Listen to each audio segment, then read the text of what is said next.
Okay, I'll kick off the recording and let's get started. Hello, everybody. Welcome to the SIG Instrumentation meeting. Today is May the 2nd, 2019, and we have two agenda topics today. Our first topic is going to be our continued discussion around open census and open tracing continued from last time.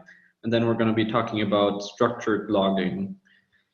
I believe we had someone from the open census team and open tracing team on last time. Is that person with us today again?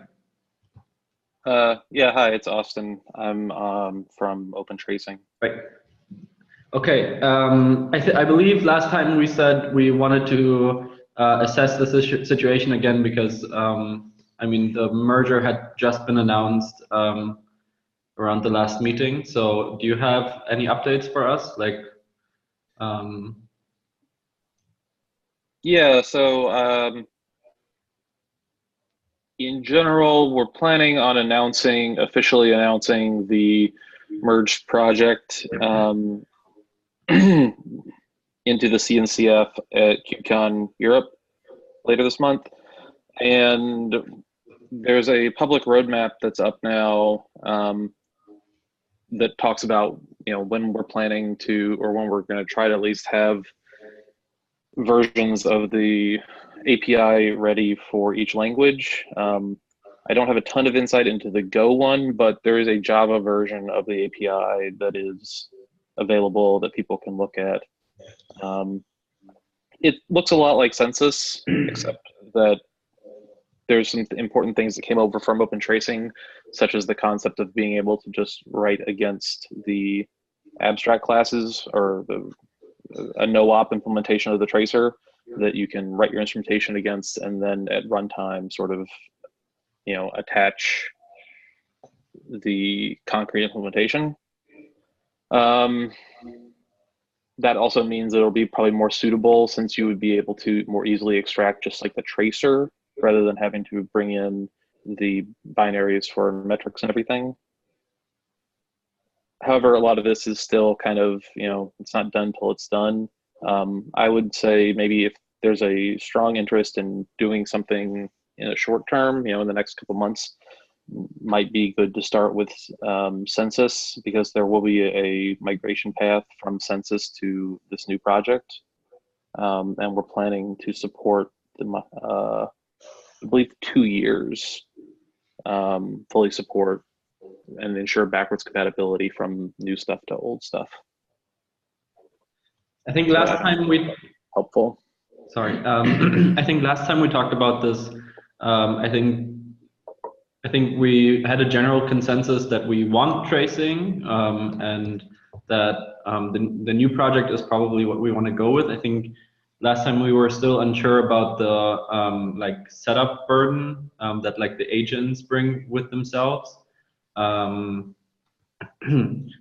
Has anybody maybe thought about this point a bit more? I think that we threw into the room that we could potentially put this into the kubelet binary itself or something, but that would again make the binary size explode. So I haven't really found, I haven't been able to think of something that I'm super happy with. Has anybody else maybe put some thought into this?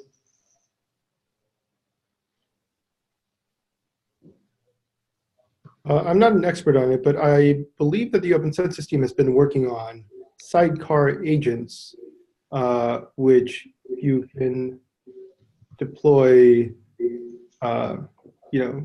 separately as a sidecar. Yeah, they've got that out there now. I don't think it's alpha or beta. It's not like production ready or whatever, but it works. The basic idea is you have an agent process running in a sidecar, and then you have a service that you deploy, and you point all of your agents at that service running wherever else, and then that is actually what sort of handles batching and exporting spans to Jaeger or Zipkin or Stackdriver or what have you. That would be probably, I think, the way that it would want to do it, because then you would certainly avoid configuration problems. Like people wouldn't have to add, people would be able to have a single place that they could configure their exporters to actually, send the telemetry off to wherever. I think I generally like this. Sorry, go ahead. Oh, well, I was also going to say like that model is still going to be a thing even in the new project. Like I think we anticipate all the existing census stuff kind of coming into the new API. I think I generally like that we wouldn't have basically would only have a generic protocol in the Kubernetes code base with that, because essentially we would just have the protocol that the Kubernetes components talk to the sidecar to, right? But this is kind of the thing that we were talking about, that it has additional setup burden, right? So maybe someone who's more familiar with the topics can maybe do like a reference architecture or something, or to see what this would bring in additional setup. Because if it's truly a sidecar next to every component, I would anticipate that only very few users actually set that up. It would be one sidecar that would listen to all of your components, as I understand it. Okay, so essentially one more process in your Kubernetes. That's how I understand it. I guess that is a possibility. Like I truly don't know it well enough. I think it would depend on. Yeah, I think it would probably be just the one for like the cube system namespace or whatever. Yeah. But then it would also. You just need one on each node, right? I mean, it can listen to whatever you want, but it's one on a node. Yes, it needs to be one on each node. So if you've got like, however many things. Yeah, like I think that would work. I could look into, unfortunately, I'm not like super well versed in the census agent. Like I know I've used it a little bit, and I'm still trying to get up to speed on some of the census concepts that aren't there in open tracing. So. Yeah, I think that's reasonable to explore. Like if that means we just throw a daemon set at Kubernetes and have that solve the problem, I think that would be perfectly acceptable. That doesn't seem like a huge setup burden. But if it had to be like the sidecar type of approach, and there are many Kubernetes setup mechanisms that don't run things as pods, and then in that kind of situation, I would find it a pretty huge pain to have to set up a sidecar next to every API server instance I have, next to every controller manager, and so on. So wait. What kind of setups are you discussing here? Like people setting up their Kubernetes clusters. Yeah. I mean, there are cluster install methods that don't use pods or static pods to run control plane components, right? And they're actually pretty popular, like kubespray does that. So I think we should be careful in introducing something like that, but if the daemon set approach works, then I think I'd be pretty happy with that. I mean, this doesn't necessarily work for the case that I just said, because if the control plane components are not on a node that has a kubelet, then it wouldn't, the daemon set land there either. But it's okay for this not to work in every situation, right? Like this is an extensibility thing. Like, hey, if you want this nice thing like logging, and you want to be able to enable this feature, and some people will not, right? Like some people, it's not worth the overhead to have a tracing backend, like single clusters, whatever. In most of the cases, unless you are like doing some cluster administration, more serious cluster administration, you're probably not going to care about it. So, I mean, we probably need to cover the 80% case as opposed to like worrying about the fritzy edge cases. Yeah, I think you're probably right. And I think just to go, like maybe circle back to the discussion we had last time, I think we were saying that we primarily want to use this just for tracing, right? We don't necessarily want to use the metrics side of things for this. Not at the moment, yeah. I think eventually. Yeah. Maybe eventually, but primarily our interest right now is adding tracing to Kubernetes, right? And so that's probably what we should focus on. And I think for that, it's probably a reasonable trade-off to say it's a little bit more work to set up tracing. And here are some examples of what you could do. I think that would be okay. I would be interested to hear if the daemon set approach or what kind of architectures would be reasonable for this. Maybe it's worth contacting the original Open Census team about their experience with various setups. I'd be interested to see if the census people at Google have had sort of anything written up for this already. I could look into it. They sit like one building away from me. I can just walk. Yeah. Away. Cool. Yeah. So, and then we can discuss other things. Yeah, I do recall reviewing some Open Census document, must have been half a year ago or something, where some of their feedback was that a lot of people, but I think this was people who use Kubernetes, not necessarily administrate Kubernetes, where in a lot of like multi-tenant environments and stuff like that, people are not even allowed to create daemon sets. So in those kind of cases, I think, I mean, first of all, let's find that document and validate that this actually has anything to do with the control plane components, or just, let's call them end users. But yeah, so if you two maybe could take that up and figure out what some reasonable architectures could be. Yeah, I mean, another standard way is just to have like GCE uses static pod manifests. So it would be simple to just add an additional static pod manifest that gets deployed to the master nodes. That's a pretty common pattern, I think, too. And yeah, I think particularly for OpenShift, it wouldn't be dramatic either. But we should look at more than just ourselves, I think. Yeah, for sure. And there's also, just to point out, like there's no reason you couldn't just have a single agent running across all of your nodes. You simply have to deal with the overhead of serializing or sending the spans to that single node, right? To that single service.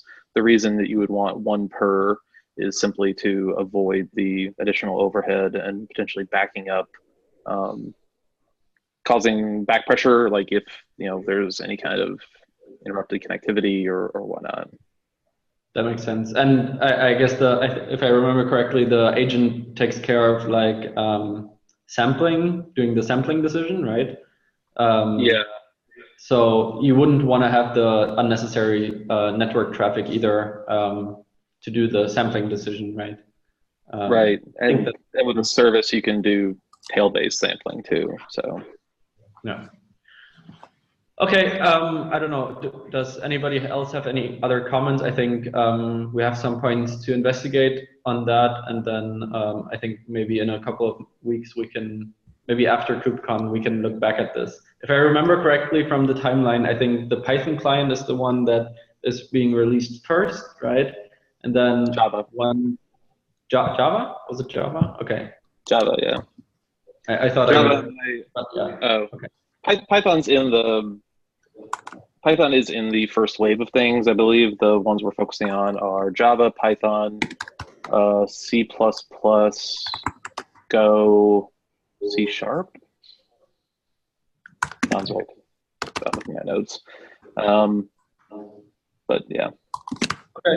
Yeah, I feel like after KubeCon we probably have a better picture, and maybe by that point we have some experience reports as to what kind of architectures could make sense. Like, Yeah. I mean, it seems like it's completely up to users to choose the architecture, but it feels like we should at least have some idea of what kind of complexity we're introducing. Yeah, that sounds good. I added an action item to myself to follow up with the open census people. Perfect, thank you. Then the next item we have is structured logging. I believe Elena opened the original issue for this, and Yes. I think and Han and I just recently stumbled over this topic, which is how my most recent comment was created. Yeah, I mean, the motivation behind opening this issue originally was that other than the Kubernetes audit logs, there are basically no components at all in the Kubernetes control plane that offer structured logs as an option, which means it's really, really challenging to aggregate, index, and like basically do anything with any large scale of logs. And I imagine that this hasn't come up more because I think folks are using smaller clusters, and a lot of the cloud providers have some level of cloud aggregation of logs and that kind of thing. But when I opened this issue, I was working with 400 on-premise nodes, needing to manage these logs in some manner that is not magically taken care of by a cloud. A lot of stuff sort of overwhelming, like our ELK stack.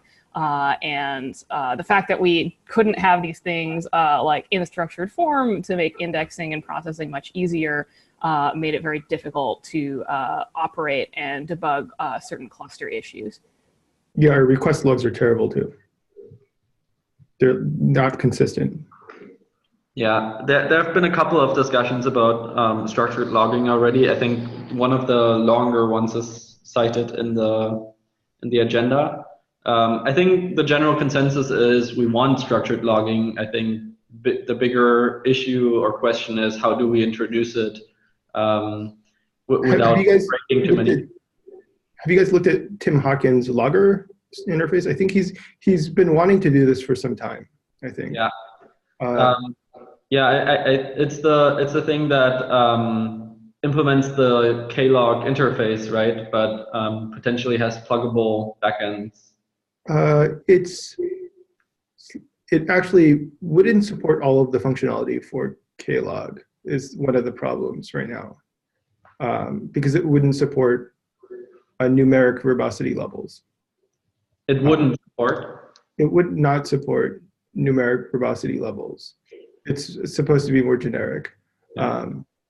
And so there is some complexity in possible migration paths. And I think there might even be there's an issue or a PR, I don't have the link for it, but I was looking at it like a week or 2 weeks ago. Someone was bringing up a way, someone has a PR, I think, to migrate from Klog to this other thing. And I think it's been open for a while, but I can't remember what it was.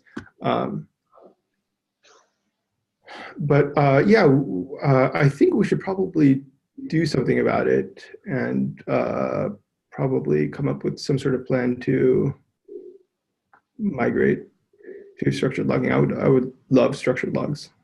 Yeah, absolutely. I think the biggest problem is a bunch of organizations have lots of tooling around the existing logs, so we can't just go ahead and break it from one release to another. I do think this needs a proper deprecation. I haven't. When I wrote my comment, I haven't thought about the logger approach. So I think that's worth investigating more, especially because Tim has already put quite a lot of thought into that. Maybe it's worth having him on one of our meetings when we want to discuss it in more detail. I couldn't ask him. He sits on like a few feet away from me.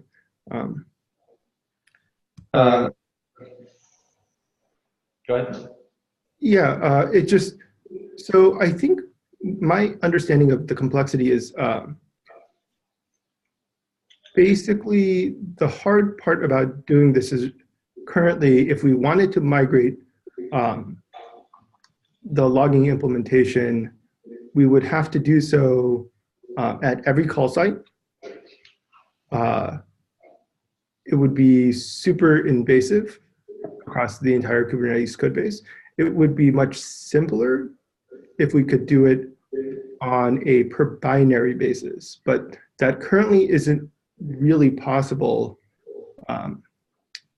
without some sort of like abstraction layer present. And I think that's the reason why I think the basic idea that's been floating around is to flop, to front logger in front of the klog interface, and then to, on a per binary basis, switch out the implementation.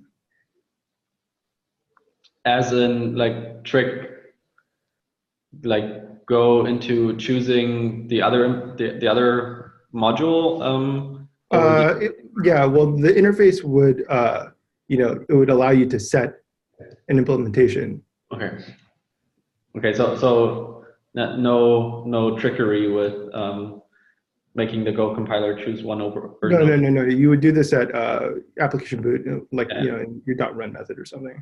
Yeah, that seems pretty reasonable. I mean, if we can make that work without breaking everything at once, I think that would be ideal. Yeah, for sure. Solly also has an implementation of logr, which uses Zap, which is probably the nice structured logging solution that people probably want to use. Yeah, I think that would be a cool step forward. But I'd be really happy with moving away from verbosity level being numbers, because I personally don't even know what to use when or what means. Like, I know the higher I bump it, the more logs I see, but it's not very descriptive. But another question is whether or not we'd want to support, because people probably set alerts around logs based off of regular expressions, and how much of that we'd want to support in a migration path forward, because you can theoretically break a lot of people. Yeah, that's a good question. I don't know. I think maybe that needs a little bit of research of like how widely. I mean, there's probably a lot we can't see, but like how badly would we break people, or what could we do that improves the situation but doesn't break super hard. Like the way that I described in my comment is that for now we basically we just swap out all the internals and make it configurable somehow, and then allow turning on structured logging as an opt-in, then wait for releases and completely kill what we have right now, and then actually start to extract the actual structured information out of the current messages. Like right now, everything's like being templated with like printf basically, right? Where everything that is being templated in there, that's actually the like structured information that we would like to extract. And I think Solly actually did some experiment last year as to like 85% of all log calls we could probably automatically rewrite to have like a structured information instead.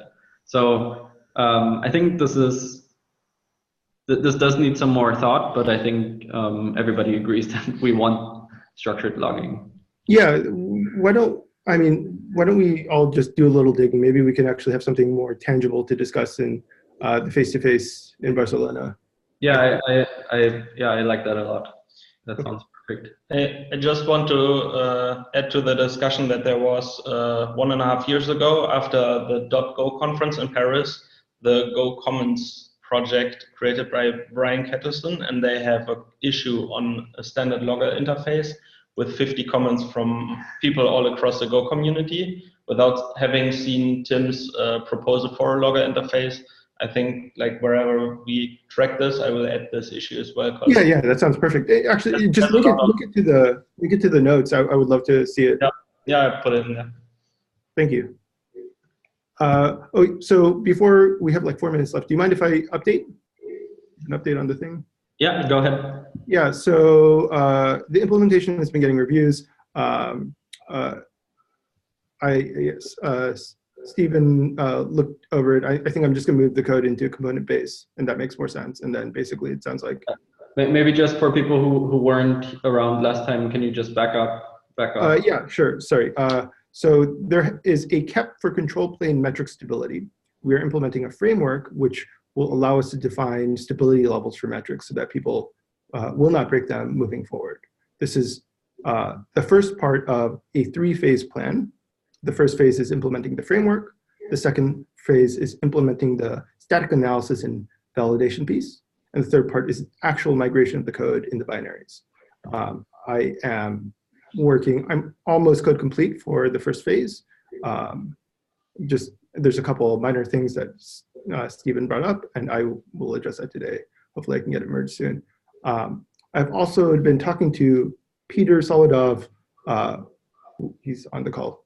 He's also works for Google. He is interested in, I think, working, collaborating on the static analysis piece. I've also talked to Daniel, who from eBay, who is also interested in collaborating on the static analysis piece. So we can probably get that knocked out, hopefully pretty quickly. I have like a local prototype, so I'll share with you guys, whenever you guys are interested. And hopefully we can just get a KEP knocked out. I'm hoping ambitiously by Barcelona. That way we can just get it merged, and then we can just move forward with it, and then we can do the migration before 1.16, because that would be great. And then we would have like metric guarantees. Yeah, that sounds fantastic. Like, if we could make that happen, I think it's long overdue that we have something like that. Yeah.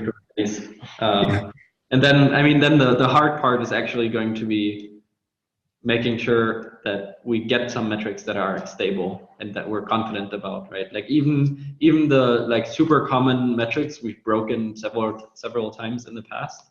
So it's great to have this in place, but then actually graduating the metrics is going to be another tough one. But there will probably 1 or 2 on a binary level basis that will be easy to graduate.